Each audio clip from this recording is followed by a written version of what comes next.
Gestalt language processing, AAC, ethics. We are getting into it in a future course here at ABA Speech. Did you know that at www.abaspeech.org, I list all of our upcoming CEU courses? Every single month, I do a live course, either myself or a speaker. And the next coming months for our back to school, I said it, back to school time, we're going to be talking about the ethics of collaboration around the ideas of Gestalt language processing, AAC, verbal imitation. In September, we're going to be talking about naturalistic interventions. We have so many wonderful things in store. Now, these CEUs, you can register for the webinars completely free, and that is going to be a link in the show notes. So make sure that you register. If you want to purchase a general certificate, that's $5. Members of the ABA Speech Connection membership, are you in the membership yet? If not, join us. There's over 300 professionals and parents in the membership. You get your CEUs completely free as part of your membership. But if you're like, hey, Rose, I'm not ready for the membership, that is okay too, because every single month you have the option to just pay for your single CEU. These are ASHA approved and ACE approved courses for BCBAs, professionals, and anybody who wants to attend. So make sure that you check the notes in the show notes that is going to have the link that will take you to register for our upcoming live events around the ideas of ethics, collaboration, Gestalt language processing, AAC, naturalistic interventions, and so much more. I cannot wait to see you on a future live course.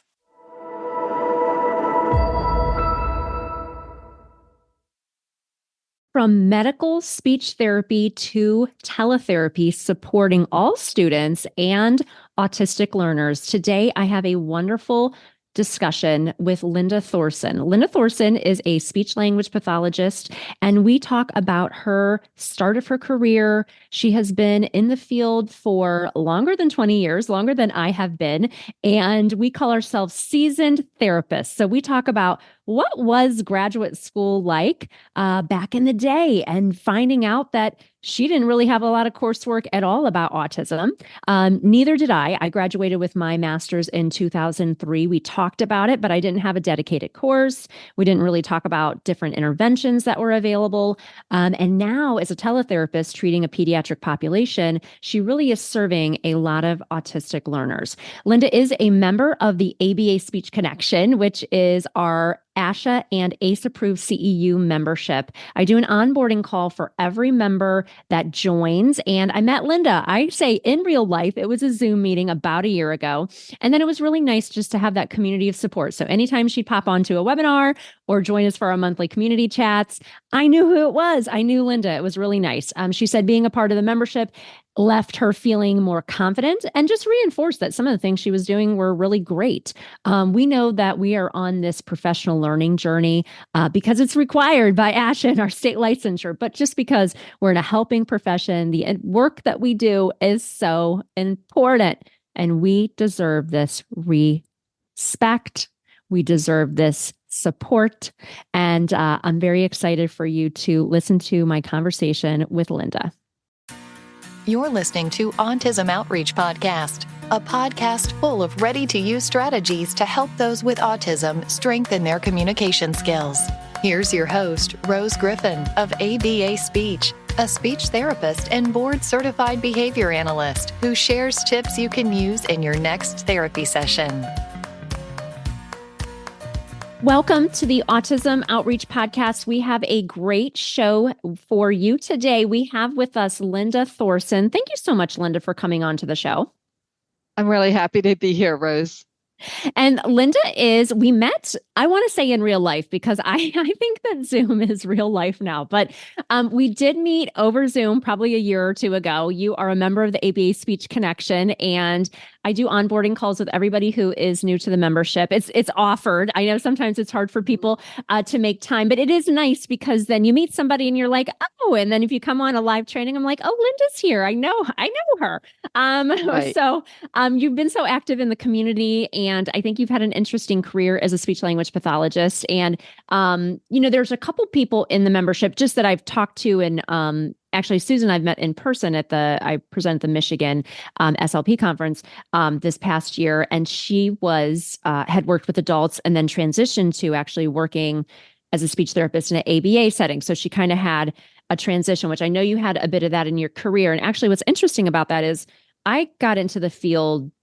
Actually started because I took a career test and it said I should be a speech therapist. But I liked how, even though I haven't utilized it really, I liked how broad our field was and how broad our scope was. I was like, wow, you can work with older people who have had a stroke, and you can also work with people in neonatal and feeding, because that's what a speech therapist do that. And I don't think everybody knows how broad our scope of practice is. So tell me a little bit about you and just how you knew you wanted to become a speech therapist.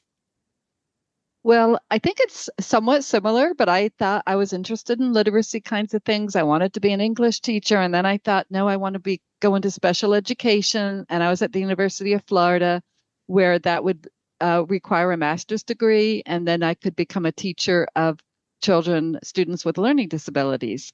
So one of the first required classes was an introduction to speech pathology. It was a required class for special education majors, but was not a course in the speech pathology curriculum.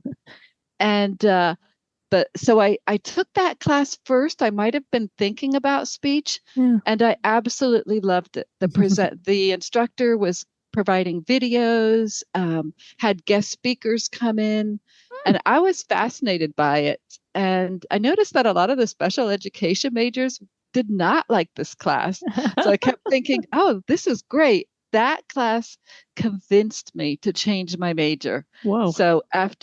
And I thought along the same lines you mentioned, that one of the kind of concerns I had with becoming a special education teacher or an English teacher, anything along those lines, was I was mostly committed to working in maybe small to large groups of students, and that they would be student age. And I thought about speech pathology because of the age range from infancy through older people. So I thought 1-to-1. I was also torn between an educational career and a medical career. So that fulfilled everything. So. Now, when you did your coursework, did you get experiences so when I did mine, I went to Akron U for my undergrad and then Kent for my master's, but I had experiences working in a school. Like I had a mentor and I basically took over her whole caseload with guidance. And then I also did a stint in a rehab hospital. So did you get those same experiences to see kind of like what you liked and what population you wanted to work with when you got out? Well, undergrad, of course, was all observation. We didn't do any clinical experience when I was at the University of Florida. And I believe, I'm thinking way back, they had a clinic for their graduate students, and we observed the sessions in the clinic. So I believe they had a variety of clients that were coming in for that. I did one public school assignment to a second grade classroom, but that was more to fulfill an educational college requirement. Then when I got in grad school, I went to Vanderbilt, and they have a strong clinical program. Yeah. So we had to do double the ASHA required hours at the time. And it was all during the same time as our coursework. Whoa. So they had a student clinic. So we had students, we had clients come in from young children to older people. So we saw a large variety at the time. There were more, for example, laryngectomy patients. That was a larger part of the caseload. We saw stroke patients, and of course, a lot of young children. We also had assignments outside of the school. Like I went to one of their community hospitals where we did an aphasia group, another hospital with brain injured patients. So we had a lot of, and then I still did an internship afterwards, a 4-month traineeship. So it was a strong clinical emphasis on it. So I had a big variety. That's neat. I didn't know you went to Vanderbilt. Yeah. I've had a couple people on the podcast who there's really, I don't know if you watched that course. It was called The Power of No. It was an ASHA approved course. It's an RCU library in the Ah, membership, but hmm, Lisa Wallace, she is at Vanderbilt. But it seems like such a robust program. And that's cool. Okay, I didn't know that. Oh, very yeah. cool. So then when you got out, what population did you work with initially? Well, very initially, I worked for a company that had multiple contracts where I was traveling from schools to a migrant Head Start, nursing homes, hospitals. Hmm. I was seeing everything. It was a very, I'll have to admit, it was somewhat of an overwhelming CFY because I was traveling about 60 to 100 miles a day and Whoa. trying to um, dictate while I Oh, was traveling, which I couldn't oh, really do. And then I was ended up doing notes at home at night. And I ended oh up my gosh. leaving before my CFY and before completing it and doing a new one.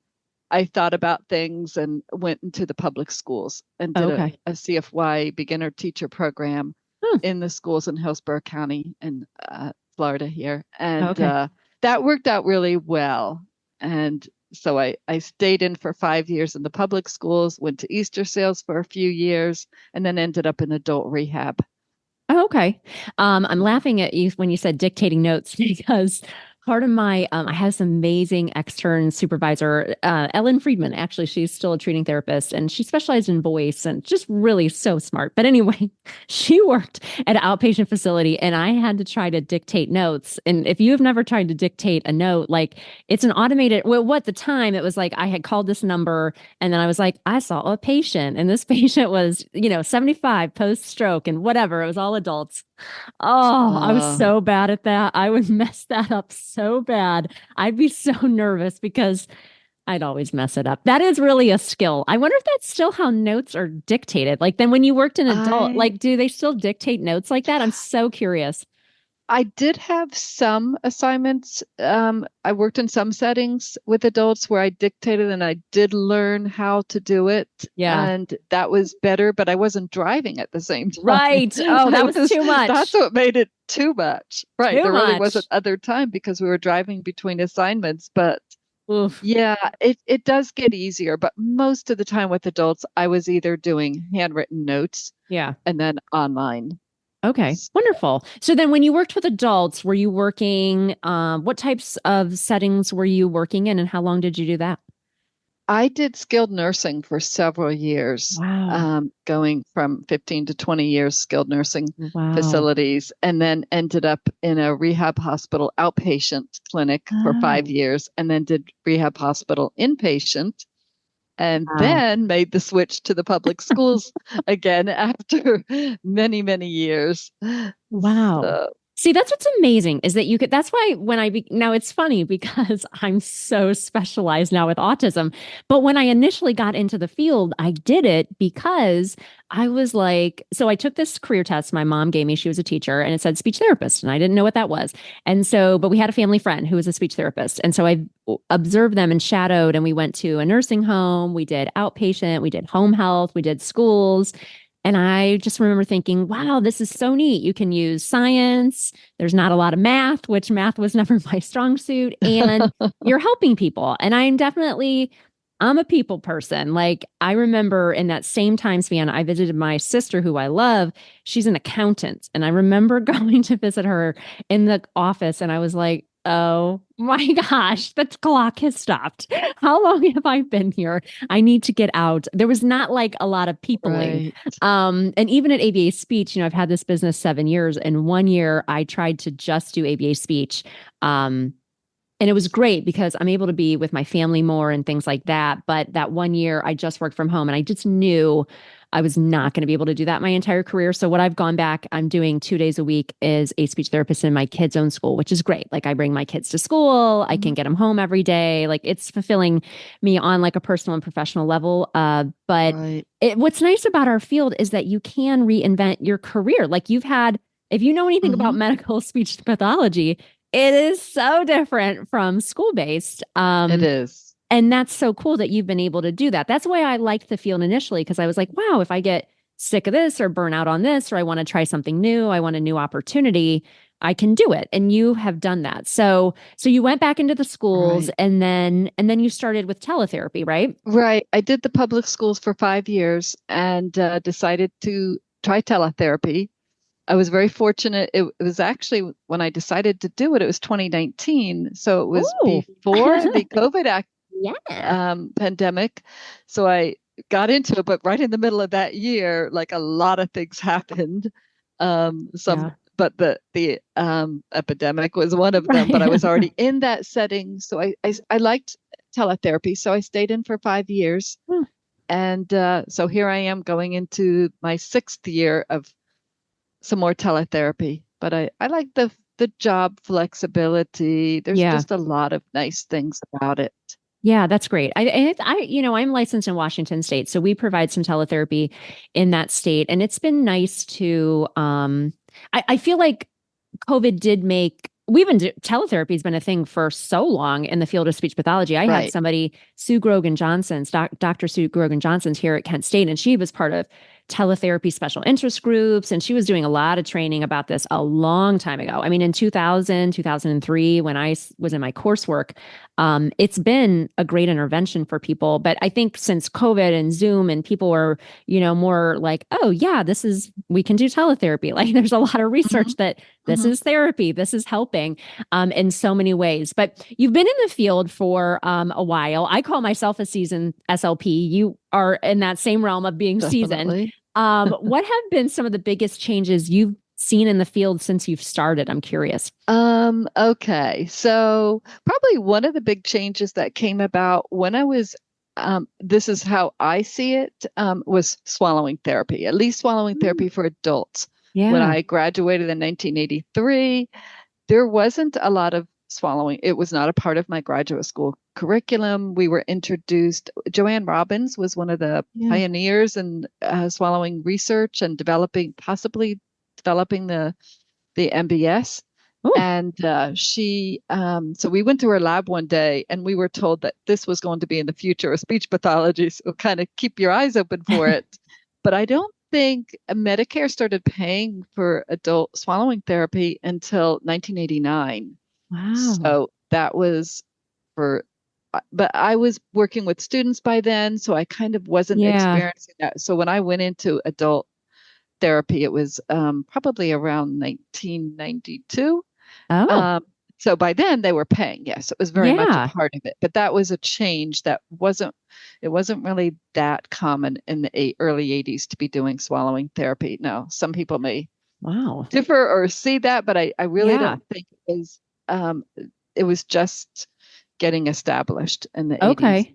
So So that was MBS stands for modified barium swallow. Is that correct? right. Okay. Yes, or video. Sometimes we just say video Okay. swallow. Yes. Okay. Okay, so for those of you listening, if you're not a speech therapist, the swallow is very complex. So let me ask you then. So when you started working with adults, then so did you get like extra training, obviously, Yes, because I things were did. so different? Okay. Exactly. I remember interviewing and telling the company, I need to go to some conferences. I need you Yeah, to send right. me to some. So I did as Right. much continuing education. I was also lucky to have a mentor Oh, that assisted me nice. with a lot. And Yeah. they let me accompany. They don't really do this too much, but I was in a skilled nursing facility that they actually let me accompany the patients to the Oh. hospital from the skilled Oh. nursing center Yeah. to, I would ride on the van, something they probably wouldn't allow now, but I Okay. went to the hospital and Yeah. watched the swallow study, watched the therapist Oh. do at the hospital, do the swallow Yeah. study, and then give me the recommendations so I could Oh.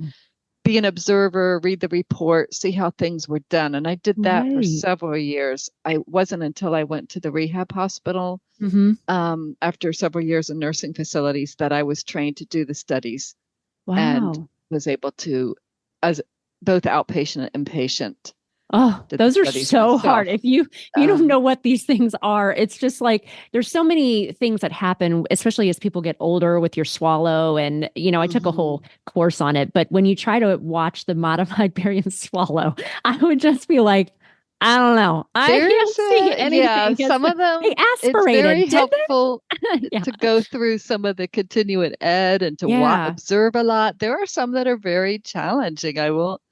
That were challenging for me. Either Right. they were something difficult to visualize. Yeah. There's people like with really short necks. Right. So it just depends on Wow. the situation. Yeah. There's That's really neat, though, that you got to go to the hospital to see it being done, because I'm sure then once you have the intervention plan, then you're feeling so much more in the loop about the recommendations and the right. intervention. That sounds like it makes so much sense, but I'm sure from like a billing standpoint and things like that, it's probably hard. And oh, that sounds cool. Wow, really interesting. Yeah. Okay, so then you kind of segued into teletherapy in 2019, which is so fascinating, right? So Right. so what do you really like? You've been doing teletherapy a while. What do you like about providing teletherapy? Well, it's great for the work-life balance. Yeah, I mean, just speaking personally, it eliminates the driving time, a lot of the preparation time. Maybe you're not having to pack your lunch and think about everything you have right. to bring to work and dressing. There's a little bit, there's a comfort area Yeah. there. So, and if you have to be home, not that I'm usually distract. I've been very fortunate. There's other people in my house. I'm not alone. So if somebody Hmm. comes to the door, I don't have to get up and answer the door. I have Right. a cat, not dogs, so I'm not worried about having to Right. do a whole lot for them. But it does allow you to have that. It's just a nice kind of thing to be able to step out into your own kitchen to grab something or make a Right. quick lunch and go Right. back. And those things are less time consuming, and you're Hmm. not doing non-essential tasks that maybe would take up some of your time at a school. Now, there certainly are pluses to being in a school setting. Right. So I'm Yeah. not saying there's a lot of advantages and disadvantages for both. Right. But the teletherapy, and again, if you're concerned because maybe you're not feeling great or you have something that could be Hmm. communicable or you don't want to Right. be around people that are sick, it's great because you can have a cold and Right. do therapy, Yes.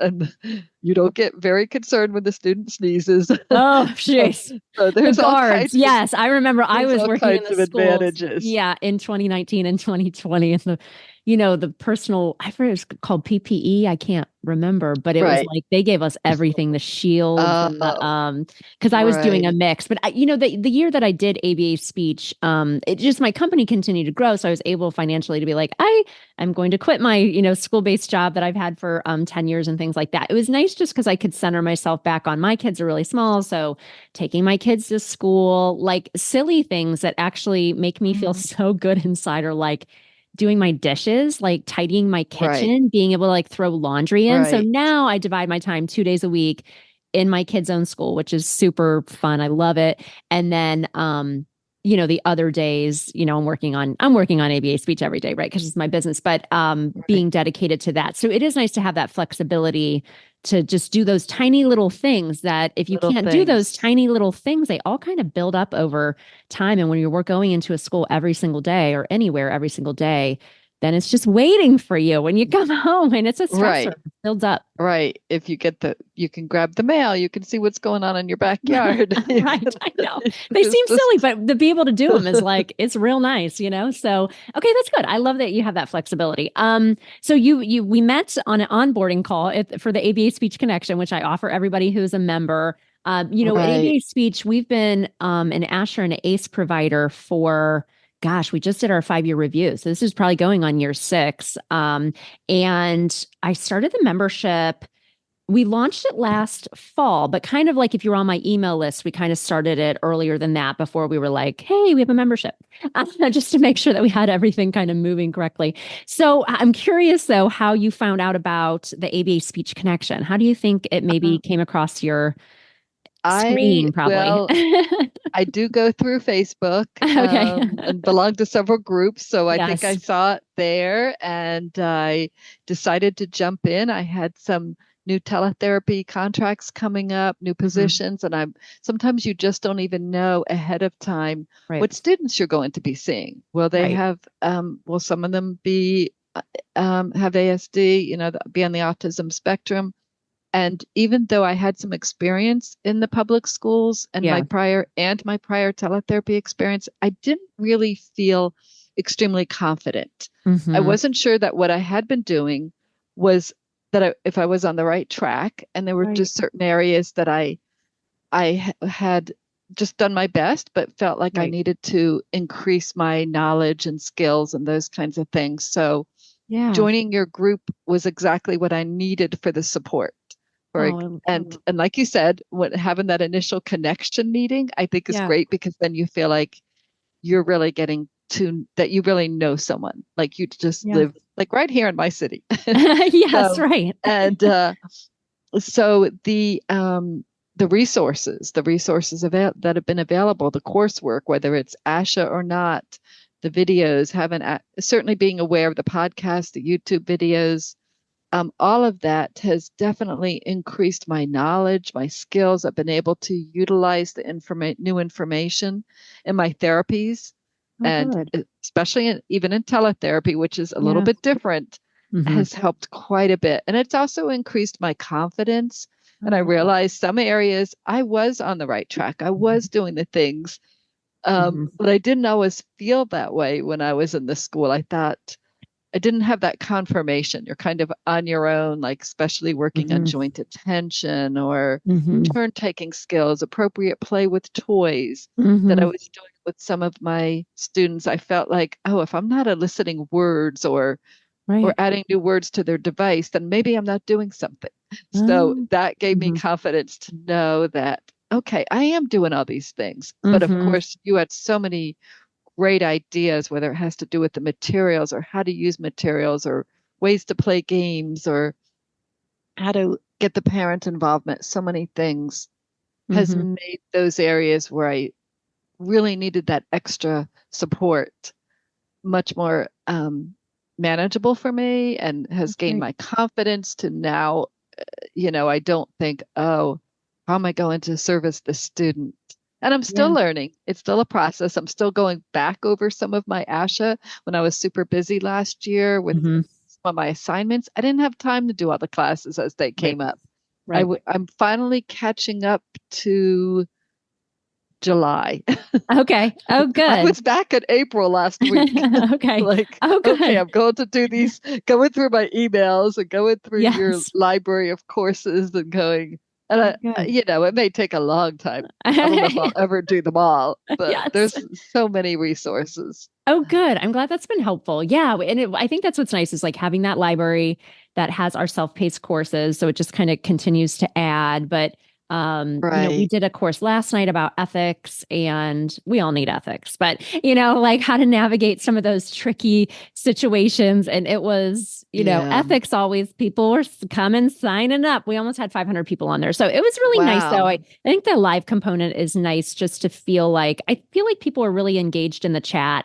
It's always like a decent group of people that are like wanting to ask questions and dialogue, even though, it's a webinar. So it's just like me or the speaker, but, but I've been very inspired by your, taking the courses. I know you listen to the podcast.